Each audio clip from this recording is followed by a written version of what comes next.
and turn it off. Okay. In case we didn't get the beginning, Nancy, I'm going to mention again that this is Michael and Holmes interviewing Nancy Peters on May 23rd of 2013, and we're at the Senior Center, and Nancy lives on Wood Street. And so, Nancy, if you could go ahead and perhaps start again, we'll edit the film if we didn't capture it correctly the first time. Okay. So I think the first time I was trying to clarify that I actually lived in Woodville, and that's part of Hopkinton, but people who live there, I think, believe that it's a separate village and think of it as Woodville. I've lived there since 1959, and I think what I was talking about is that when we moved to Woodville, we moved there because it was less expensive than even Ashland. Home prices were about $1,000 less than Ashland. And our home at that time was $11,700. Principal, interest, and taxes were $68. And other things that I think about Woodville and my time here, I think starts perhaps first with the post office that we had, and we had a postmistress. Her name was Sarah Mills. And not only could I pick up my mail, but I could also get milk and bread at that time. The gas pumps were still out front, but they were not working. The other part that is very clear memory is Wheeler's Country Store, which was across the street, and it probably, to my knowledge, was one of the first discount stores. And we could walk up there and look around, and it was God only knows what you would find, because it was, stuff, junk, whatever, that he would buy and sell. And my boys were most happy with the fact that you could buy the little cars, and for the life of me, I'm forgetting what they are. Matchbox? Matchbox toys, yes, the metal Matchbox toys. And I think they were 27 cents a piece, and we still have quite a collection of those down cellar, which now are worth a lot more than 27 cents. And that was kind of sad when Wheelers went out of business, because I didn't have a car, so it was very difficult. If you ran out of anything, there was no place that you could get it without going either to Westboro or to Hopkinton to buy things. Another very clear memory that I have, and it's something that I've appreciated for all of the time and still appreciate very much, is Whitehall. If you go to Lake Whitehall and you look at it, there's very few places around that you can actually look and all you see is trees, although some people on the other side of the lake are trying hard to make their homes visible. But it's just wonderful to go over there and be able to walk around the entire lake if you choose to, or sit or fish or whatever you want to do at such a beautiful, beautiful lake. And when we moved here, we bought a canoe, and we used to launch the canoe right off the cement right by the gatehouse, because you could just reach over and pop the canoe in the water, and then we'd go across that little pond, and as you got to the bridge, which had a wooden base on it, footpath, you'd have to duck real down to get under it, and you'd have to be careful about all the spiders that you'd have to move out of your way in order to go into the main lake. Those are the things that I think a lot about. I always walked the woods behind the Rod and Gun Club, and would walk all the way out to Fruit Street and around in Fruit Street. And I actually used to walk all the way over to Huckleberry and 495 when that went in. And that was just, quite a beautiful walk. There were old cellar holes, and I remember there was a wonderful cherry tree that when I would walk out in the spring, it would be in full bloom. There was an old set of steps with a metal railing. It was a wonderful place to walk. It was great for the kids. They always were able to explore. I never really worried too much about them. I did get a black lab when my daughter got to the age where she was out there by herself, so it was the dog's job to stay with her. The kids used to be able to skate where it flooded a little bit in the brooks, and they could skate out onto the brook. So that, I guess my major attraction to the town then and now, other than the fact that it was cheap to buy here, the irony of that is it's not anymore. But, to be surrounded with having the lake and Whitehall and all of the Fruit Street property in the Rod and Gun, it was really quite wonderful and still is. I think if I look at accomplishments, things that I'm really proud of, is, how hard we work, the Open Space Committee, to obtain the land, which is now, the Whitehall Park, which, was a real struggle for us to get that.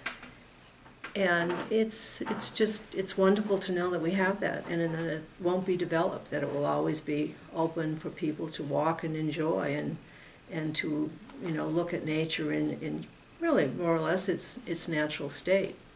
So that's something that I really am happy about. I think when we moved here, there were no sidewalks. My kids used to play out front. We then actually had a lawn, which, you didn't really have to worry too much about traffic. The dog ran free because, again, there was no traffic. And then 495 went in, and when 495 went in, everything changed. Today we have traffic all day long. The heavy truck traffic starts about 3 o'clock in the morning. So life was different living where I live now. To think about other things about Woodville. Later on, when I went back to work part-time and I would come home very late at night, on Saturday nights coming from the emergency room where I was a nurse, had to be very, very careful because there was a place called Joker's 4, and it was one of the first topless bars around, and if you came down that road around midnight, you had to be really very, very careful because the parking lot there would be just jammed with cars, and the roadway as well would be jammed with cars because people would come from all over to go to the Joker's 4. What years was that? It must have been in the 70s because I would have been coming from the emergency room.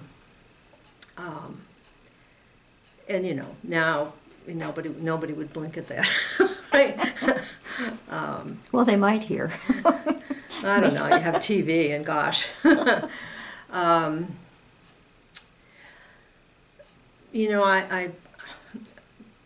People don't probably believe this, but I really don't know an awful lot of people in Hopkinton. I lived in Woodville. That was isolated. I didn't have a car, so it was isolated. And then I went to work and really kind of minded my own business, and not until I retired. In fact, I retired in 2002, and part of that was because I had gotten involved in town government. And I still look with a great deal of pleasure and pride with the fact that I've been on the Open Space Committee and able to look at land in Hopkinton that we can preserve that won't become either manufacturing or commercial. It will remain for recreational purposes, which is a wonderful thing. We've obtained the Cameron property and the Phipps property, and so the lake is really very protected, not entirely protected, but it is pretty protected, and that's a good thing for everybody because they have a wonderful place to go and do whatever they want. It's a good place to walk and meditate, and it's well used. I suppose I can't talk without mentioning the fact that I was on the Board of Health, and I worked hard in that capacity. And now I'm just very happy to be retired from it all and work in my garden and do my own thing and not worry about schedules. I think those are the things, the highlights that I think of mostly about living in Woodville. And it's been very good. It's home. You know, over the years, it's many opportunities for me to say I don't need to be here anymore. My children are all grown, but it's home. So, you know, until it falls down over me or I fall down, it will be home, hopefully. Well, thank you. Do you have memories or observations of your children attended school here? They did. And were you involved, or what were your observations of the schools in Hopkinton Well, at the time? You probably don't want to hear this. Oh, go for it. Well, I have two observations. One thing I left out is I remember the 1976 anniversary and my children dressing them up in period appropriate attire, and that was a lot of fun. I also remember the Horribles parade when they used to be a lot of fun. I don't know whether they are now because I stopped attending. I think they got kind of mean over the years. The school system, I think individual teachers, somebody told me one time, good teachers get better and poor teachers don't. And for my kids, I don't think it was a good educational experience. I know it wasn't. I know that my youngest son went to the Naval Academy and he had to go to prep school because his background was not sufficient to get into the academy the first year. And, you know, math was a big problem, and it was a problem for him when he did get to the academy, even though he had gone to prep school. He is an engineer. He graduated from there. One time when I went to the school to complain because the math teacher was simply awful, and I wanted to make sure that my child did not have this math teacher 2 years in a row, and they will never forget what I was told. The principal said, "Oh, we would never think of having a child have that teacher for 2 years. They would never catch up." So, you know, that was not a very good system at the time. And I hope that sort of thing wouldn't happen today. And probably the parents wouldn't tolerate it today, but that's the way it was. And that was in the 70s also, or? Well, it would be in the 70s and 80s. I think my last child graduated in 83. From the old high school? From the old high school. Yes. You know, it's kind of, it's hard to believe that somebody would say that, isn't it? Not really. Oh, well, that's too bad. Should be. No, it's your observation of what the schools were like at the time. And I think there was a program around that time. Do you recall the program that kids could go to Holliston? Oh, yes, and they did. Yes, people who later were somewhat embarrassed by the fact that they had sent their children off to Holliston because the schools were so poor here. Yeah. Happily, that's changed dramatically. Yes, yes, it has. And you mentioned the Horribles parade. What do you remember best about the ones you liked? Well, you know, my children were young, and it was fun. It was just really, really a fun time for the kids. Not necessarily whether they understood or appreciated what a particular float would be all about, but it was the general feeling, I think, that it was supposed to be a very, very fun time. And as I recall, it was a very fun time. You know, throwing candy out and getting squirted with the water, you know, that was very exciting for the children. But it was a good feeling. It was just a good feeling. There was no, as I recall, there was nothing negative about the Horribles parade. And did you participate in or see the later July 4th parades or the 1990 anniversary parade? Do you recall those parades? I actually stopped going to them Mm-hmm. when I thought they were a little mean-spirited. I said, Mm-hmm. I don't need to do this. Mm-hmm. So I haven't been to a Harbol's parade in a while. That's fair. Yep, it is. How have you experienced, because I know you've been very involved with town government and town meetings, how have you seen town meetings, any observations on town meetings over the years? Well, that's a hard question to answer. I want to be politically correct.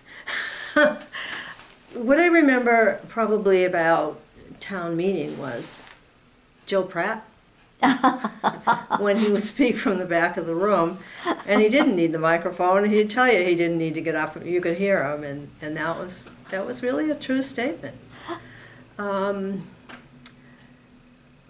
I don't think I really appreciated town meeting and what was going on until I became involved in town politics. And I have a feeling of discomfort at town meeting.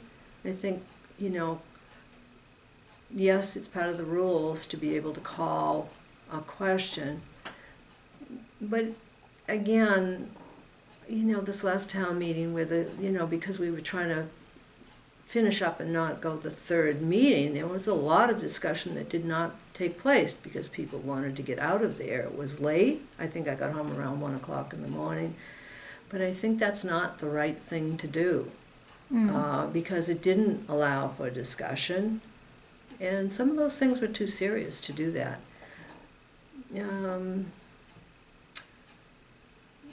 It's our way, but I think that it could be improved upon. I think there could be more respect.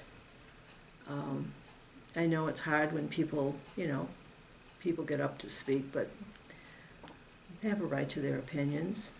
And I would say it should be more respectful than what it is to the people who get up to speak. Interesting observation. Well, it's one that I've also heard many times. Mm-hmm.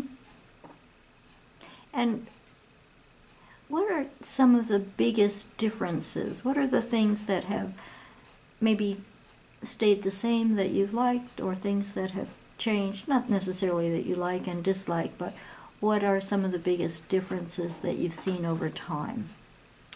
In regard to the town meeting? No, in regard to your whole experience of living in Woodville and in the larger Hopkinton. Well, I guess there would be perhaps two things, maybe three. One is I think we've lost some of the historic buildings that we shouldn't have lost. Remember, there was a wonderful store, I guess where Katz is now, that went down.